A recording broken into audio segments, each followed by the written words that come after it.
2009 সাল থেকে শুরু আওয়ামী লীগের বিরুদ্ধে বিরোধী দলের আন্দোলন। সে আন্দোলনে বিরোধী মতকে দমন করার জন্য চলে স্টিম রোলার।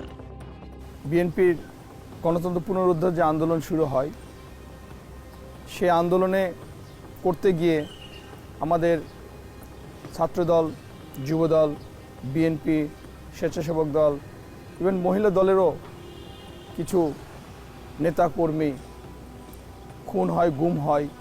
আমার ঠিক মনে আছে আমাদের বিএনপি নেতা সুমন যেদিন গুম হয়, ওই দিন আমাদের সাথেই কাজ করতো, আমাদের সেলে কাজ করতো, আমরা বিএনপি পরিবারের সাথে কাজ করতো আলামিন এবং আলামিনের 3টা ছোট ভাই।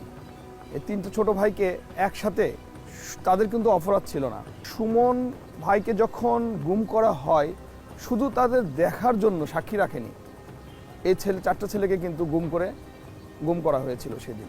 আজও তাদের কোনো স্মৃতিচিহ্ন আমরা পাইনি।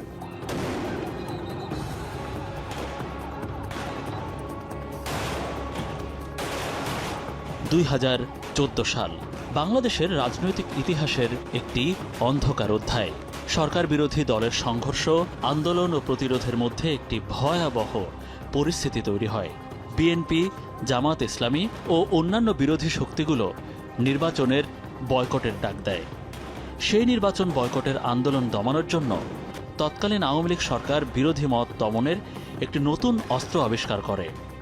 তার নাম গুম।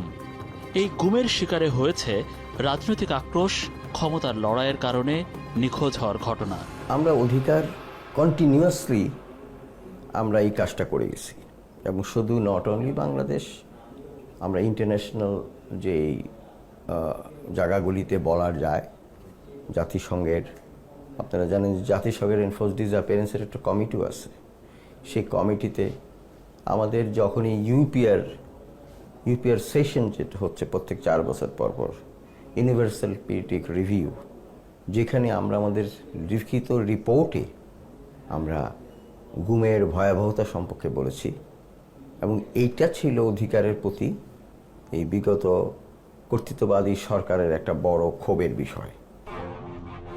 2021 সালে জাতিসংঘ থেকে 34 জন রাজনৈতিক ব্যক্তির সন্ধান চেয়ে চিঠি দেওয়া হয়। এর মধ্যে 5 জনের পরিবারের সাথে কথা বলার চেষ্টা করেছি। বেশিরভাগ ক্ষেত্রে এই গুমের ঘটনাগুলো ঘটেছে রাতে। পরিবারের সদস্যরা কিছুই জানত না এই ঘটনাগুলোর পেছনে